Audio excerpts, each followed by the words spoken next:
So, welcome to the forecast for this week, the 24th through the 30th of May. And I'm going to go ahead and share my screen so that you can see what I am talking about. All right, there we go. And I'm going to pull out my notes. All right, so we are officially in Gemini season, and so you may have already sensed that there is an energetic shift as the sun moved into Gemini, and I'm going to show you when that happened. I'm going to back up just a little tiny bit to where the sun jumped over that Gemini threshold. Okay, see right here how the sun is in Taurus at 29 degrees. There's only 30 degrees in a house. And so when I'm gonna move this over. So when the sun jumped over on the 21st of May, and so yeah, so we are officially in Gemini season. Here we go. So yeah, you may have sensed an energetic shift as the sun moved into Gemini. It moved from a mutable, or no, I'm sorry, from a fixed sign from Taurus and now it's in a mutable sign. So I'm going to talk about what that means here in a minute. But first, I want to talk about Gemini. Gemini is an air sign. It is a thinking. It's concerned with thinking. It's a thinking type. It wants to comprehend what things are. It needs to connect facts in a logical way. It needs to be able to understand. So wherever you have Gemini in your chart, and we all do, we all have Gemini in our chart. Some of us have planets there. And that means that whenever you have a planet in a sign, that means you're channeling that sign's energy through that planet, and you're going to see it expressed in that area of life. But if you don't have any planets in that particular sign, it doesn't mean that you don't have that quality. Everybody has each of these qualities. It's just going to be showing up in a particular part of your life. And so wherever that shows up, we have 12 houses, 12 different parts of life that this sign can possibly show up.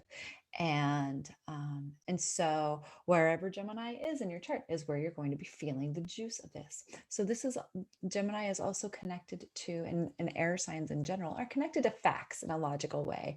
And and they want to be able to understand.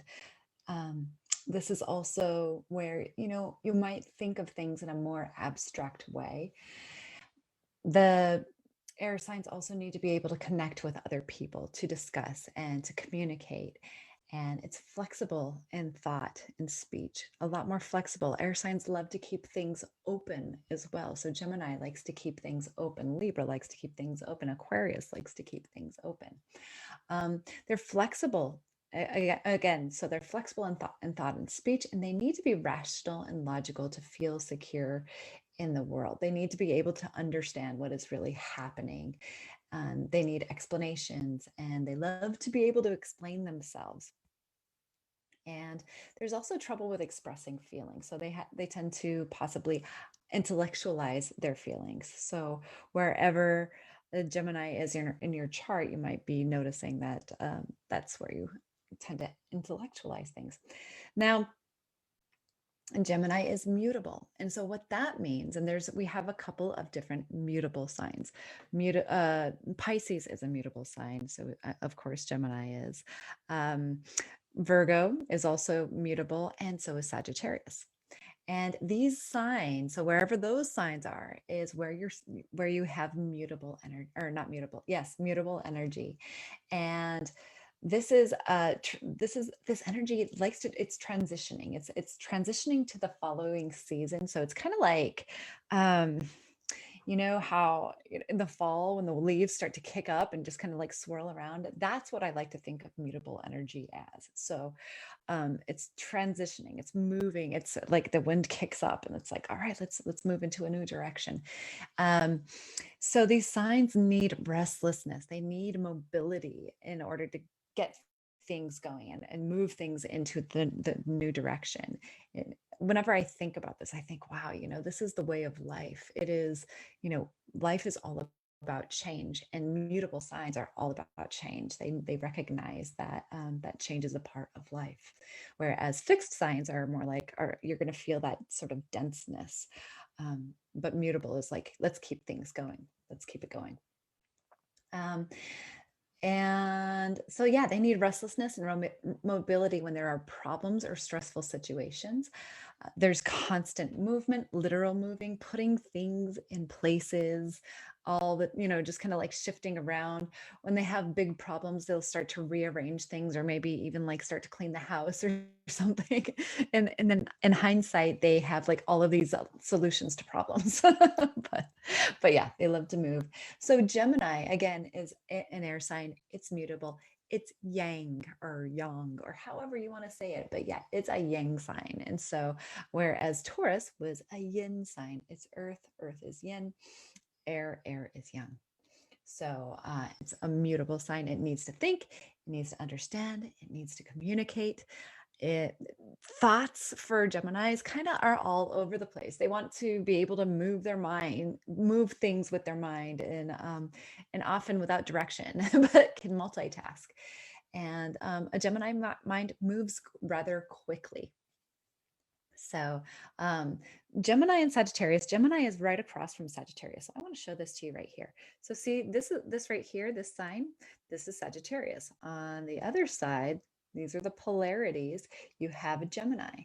So whenever you're having a Gemini type of problem, let's say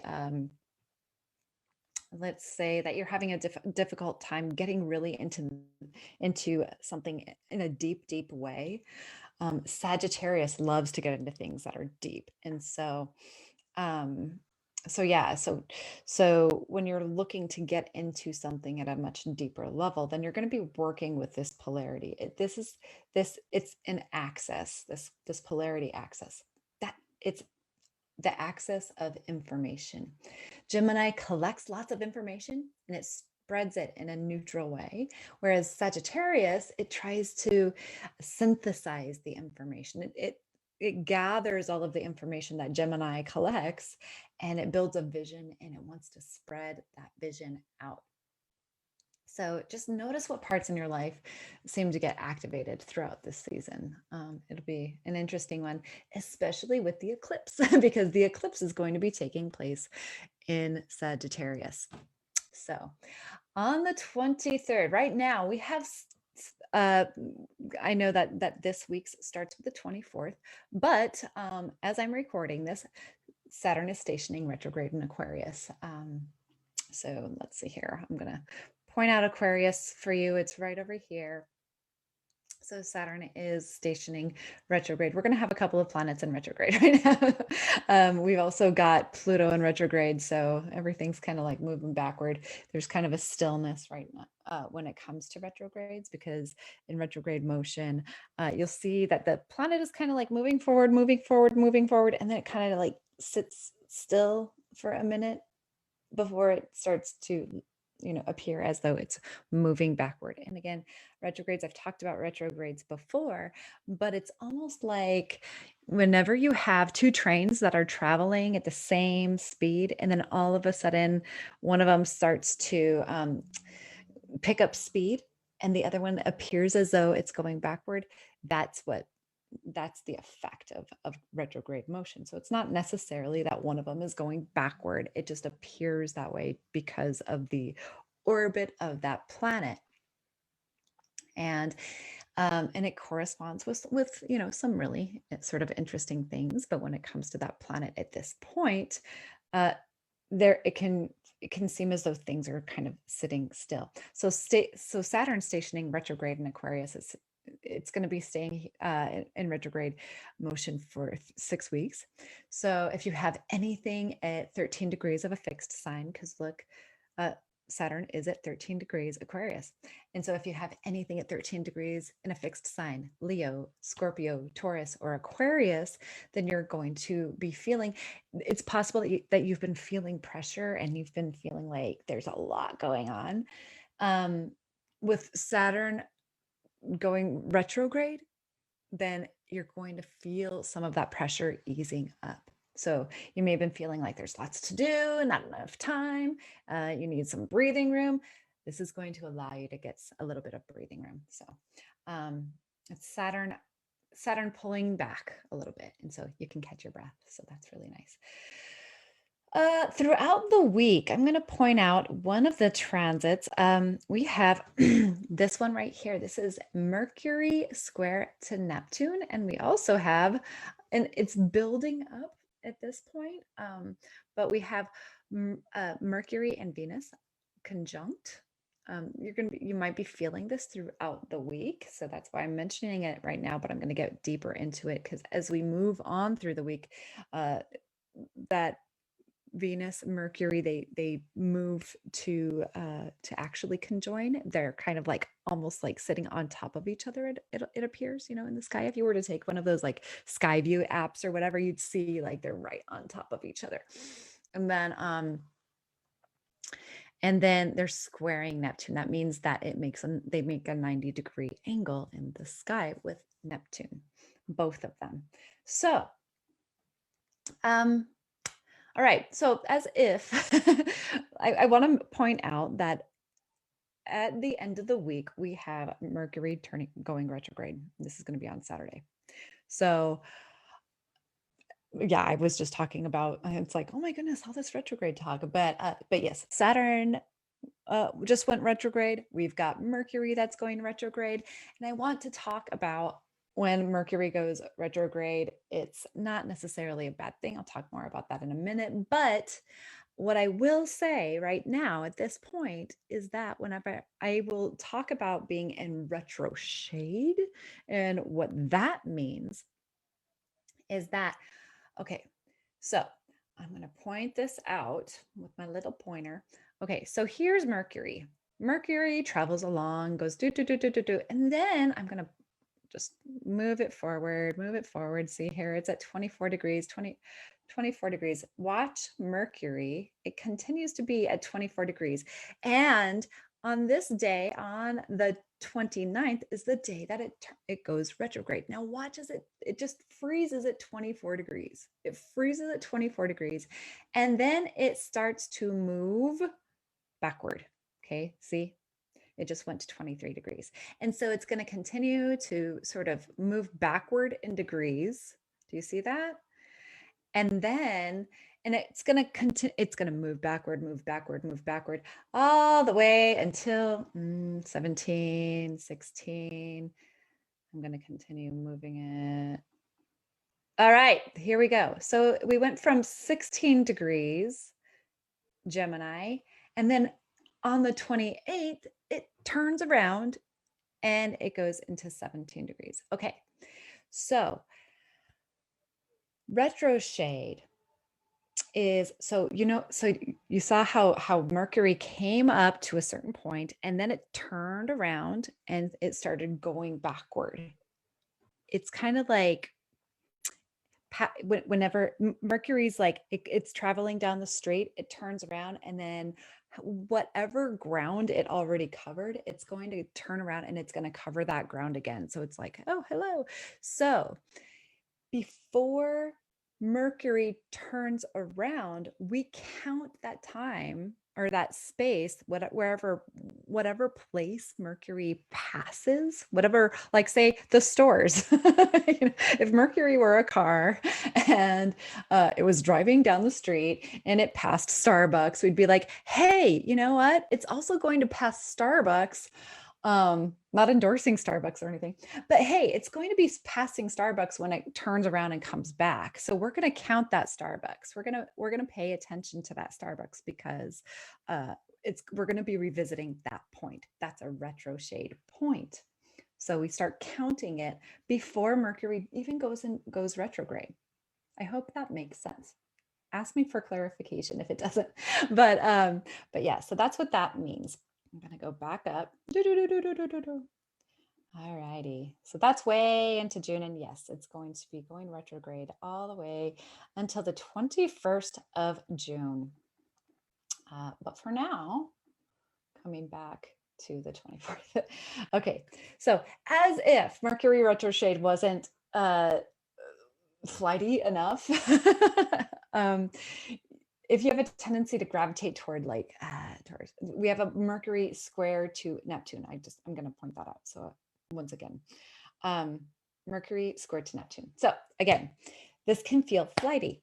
And if you have a tendency to gravitate toward substances, to manage issues pertaining to wherever Gemini or Pisces are in your chart, whatever houses those two signs are, they may be kicked up throughout this week. Okay. So again, Neptune is in Pisces, and you also have a Gemini here that's involved. So yeah, if you have a tendency to gravitate towards substances, just really, and if you're watching that, I mean, I'm not going to say there's anything wrong with that. You know, I like my wine and all, but yeah, if this is something that you're trying to watch and take, and you're playing with Saturn, like you're trying to be accountable and do the responsible thing or whatever, and not partake in the substances, it's just something that you want to notice. Just sit with your feelings, notice whatever it is that's being kicked up with you, so that you can manage that. Because Neptune is also squaring Venus, because we've got the conjunction and then you got Neptune, there is also the possibility that you may be inclined to throw caution to the wind and just do whatever it is that you dreamt up. So that could be either be a fun thing or an interesting, I don't know, peculiar sort of thing. I don't know, taking chances with relationships possibly. So please just be careful. Especially when it comes to Mercury, because Mercury might just be like, hey, you know what? Let's do the thing. And, we'll beg for forgiveness later, that sort of thing. That's what you can expect with this. This can also lead to confusion around body image. And at the same time, it's an incredibly creative transit. So allow yourself to be creative throughout this transit. That is going to be incredibly, incredibly helpful. It is amazing for providing you with a different perspective on things that you never noticed before.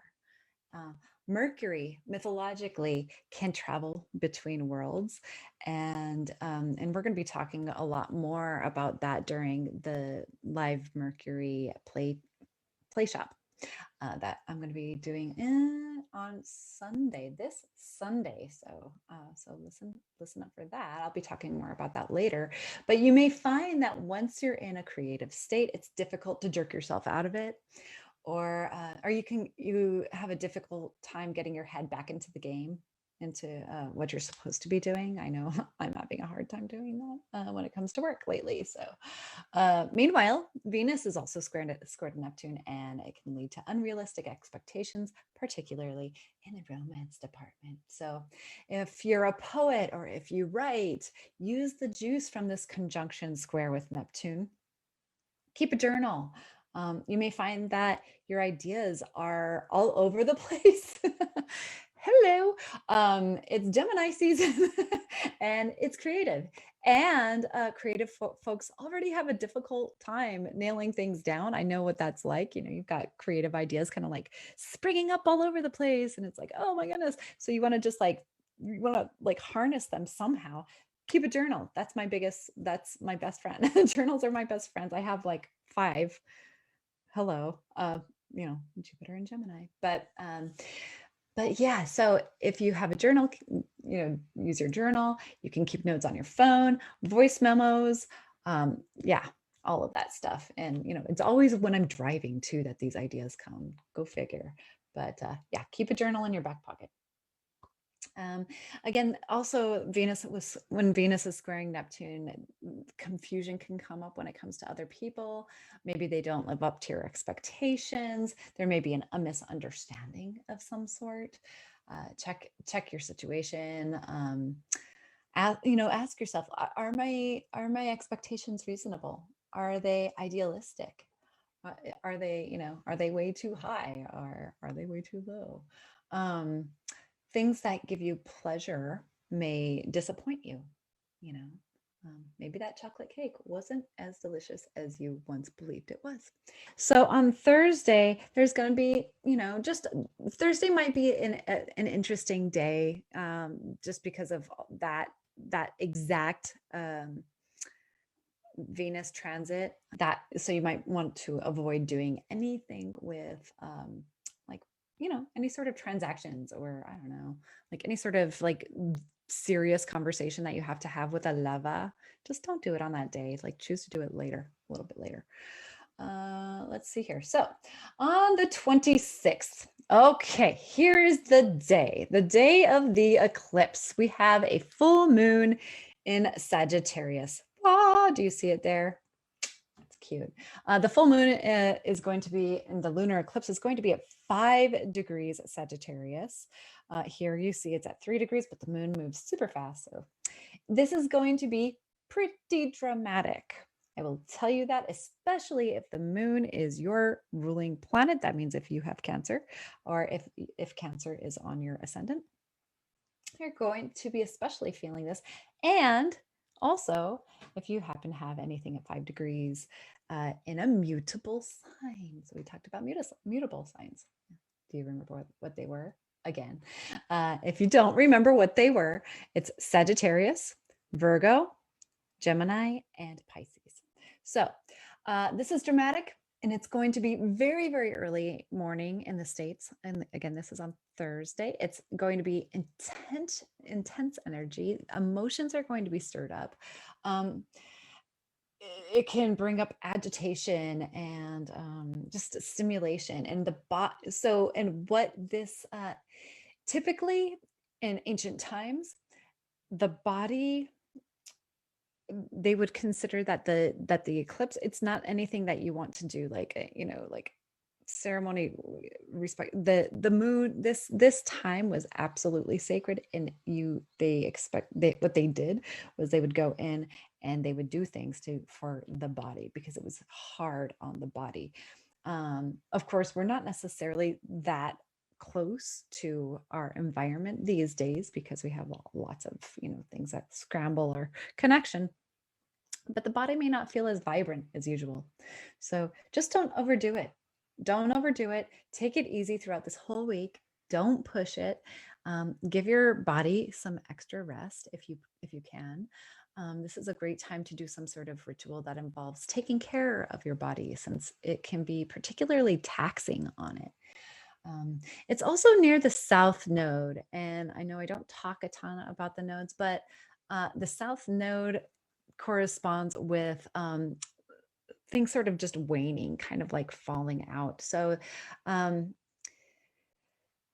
this it's good for when it comes to like old ideas or old dreams or old values, things that are outdated, you need to let go of. This is a good time to do that work, whatever work needs to be done. Usually when it comes to a full moon anyway, you want to be releasing. So this is especially powerful for releasing. Think about what have you outgrown. If you feel depleted, decide what you want to, whatever it is that you need to let go of, that's kind of like zapping your energy. What is it that's leeching off your energy? Let that go. So do a little bit of meditation and figure out what it is that's really kind of getting to you. It's trying to, what this is doing, what this full moon is doing, and what this eclipse is doing, is it's trying to bring you closer to what is meaningful and what is true for you. So really, really pay attention to how it is that you are feeling. And if you've got the feeling like, I got to let this go. I don't want to deal with that anymore. I've got to let this responsibility go, even though it might hurt. You're going to be really, you're going to be feeling the effects of it later on. The effects of a eclipse, you're going to be feeling an eclipse for a good full 6 months. 6 months later, you see, it's kind of like you see the outcome 6 months later. So whatever work you do right now to kind of like let go of whatever it is that you need to let go of, 6 months from now, when it's eclipse season again in the winter, you're going to be like, oh, okay, cool. I see now why I had to do that, So yeah, it's really important. On a mundane astrology level, when you look around the states, whatever happens on or around an eclipse, we're going to be seeing the results of that really kind of like unfold 6 months later. So yeah. So think back 6 months ago, what was going on? So yeah, it's kind of like a development, a checking point, if you will. Let's see here. So your Sagittarius house, wherever your Sagittarius house is, because again, everybody has Sagittarius. So wherever your Sagittarius house is where you need to let things go. So, think about it.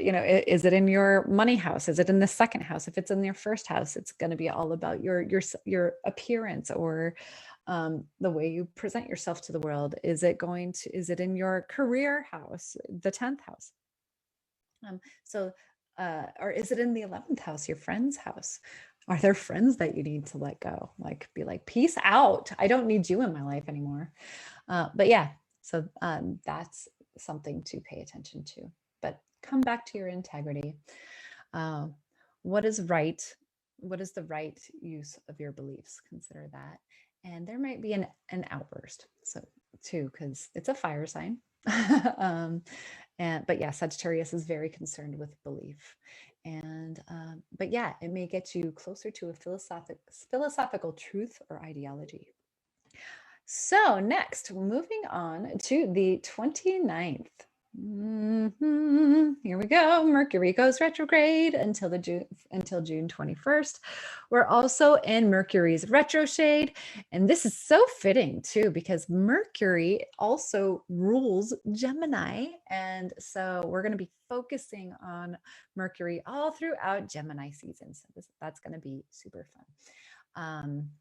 But there's no need to fear Mercury going into retrograde. I wanted to say that really quick. People tend to be like, "Oh my God, Mercury's going retrograde, and now everything's going to be crazy." No, it's not. It's not Mercury. Usually, if things are going crazy, or if you're going through a really hard time, it has more to do with an outer planet transit than it does Mercury. Mercury is a personal planet.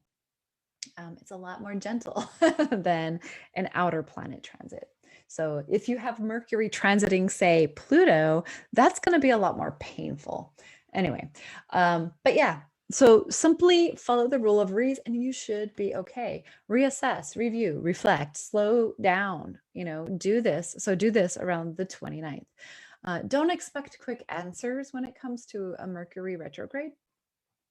Take some time to integrate and attend to unfinished business, prepare to sort, if there's anything that you need to go over again, if you need to, I don't know. I always think of like filing things.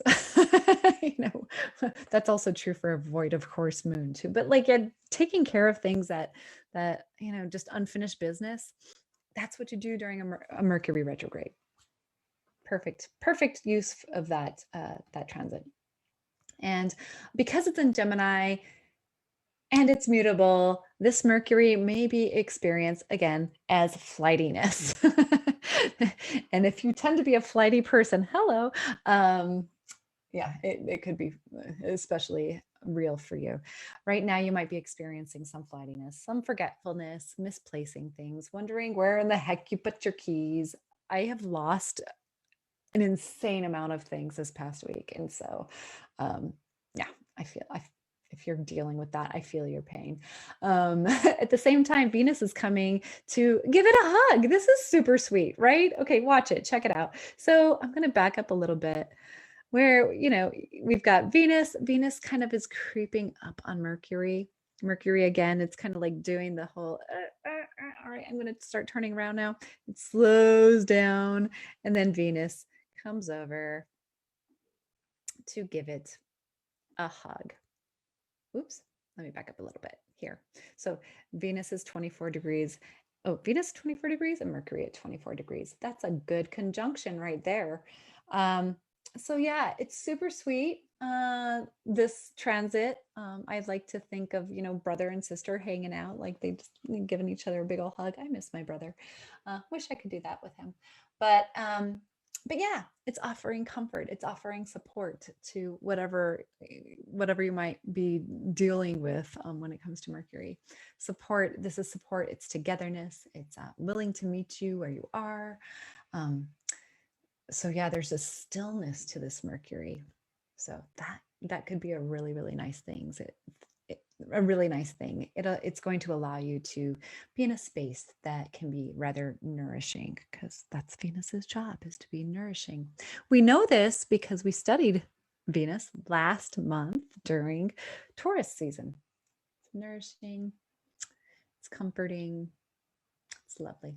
So this Sunday, so that's about it when it comes, as far as the astrology report, weather report for the month, or not for the month, but for this week. But I'm going to stop this share. And this Sunday, I want to tell you about this Sunday at 8 p.m. Eastern, we have a live Mercury play shop. I'm doing it a little bit early, and we're going to get this out and doing it. But the house that Mercury is in your chart is where you experience the principle of mind, thought, communication. It has to do with your impulse and your capacity to think, to conceptualize, to connect, and to mediate. It's connected to your ability to give and receive information, and to make sense, to grasp, to perceive, and to reason, and to understand, and to articulate. Anyway, lots of things when it comes to the mind. Mercury is concerned with the mind. It's really interesting because during when I was doing Nia, the mind was, body, mind, emotion, spirit. The mind oftentimes had to do with imagery, creative imagery, and so that is that's Mercury. That's the realm of Mercury. So during our time together on during this play shop, we're going to be exploring how Mercury expresses itself in your chart. And you know how I say, wherever there's a planet or a sign in your chart, that's where XYZ happens. This is your opportunity to get to know your Mercury better, wherever it's at. And so, yeah, I'll be going through multiple placements, talking about your placement, all that fun stuff. And immediately following that play shop, you have the opportunity to join me for a 10-day mercurial creative exploration. This is not only is Mercury connected with all of those things that I listed above before, but it's also connected to your ability to express your creative energy and render it intelligible. So whatever you have in your mind that wants to come out, it's Mercury's job to like seed it through and project it out into the world. So we're going to be talking about Mercury and really playing with Mercury over 10 days. And we're going to talk about playing with intuition. And I honestly don't even know what's going to come out because I haven't created it yet. So it'll be really, really interesting. That's kind of what happened with the Venus Play Shop as well, or 10-day Venusian meditation journey. That's what that was. Yeah, wasn't really sure what was going to happen. It's an intuitive sort of thing. But yeah, this is exactly what creativity loves. Creativity and intuition work together really, really well. Mercury is also connected to the use of words and language. It's responsible for transporting. It's also connected with commerce, which is kind of interesting. Translating, transmitting. The focus is going to be on turning the formless into form. And we're going to be playing with the myth of Hermes, the messenger of the gods. So anyway, don't miss it. Be sure to sign up. The live Mercury play shop is $25. And if you want to join me for the creative exploration, the 10-day thing, that's $49. You don't have to pay for, and it includes the play shop. So if you're interested in the play shop and the painting thing, it's not necessarily just painting. You can, I sort of work it in a way where you can do whatever creative practice works for you. And so I just kind of like lead it through. But yeah, so that one's it's $49 for the creative exploration class, and it includes the play shop. So that's for 49. But if you only want to attend the play shop and you're not really interested in the creative practice, that's fine. And that's $25. So yeah, anyway, that's about it for now. I'm looking forward to playing with you this month. I'm going to get going so I can make some dinner. All right. So I hope you all are doing well and have a great, great rest of the week or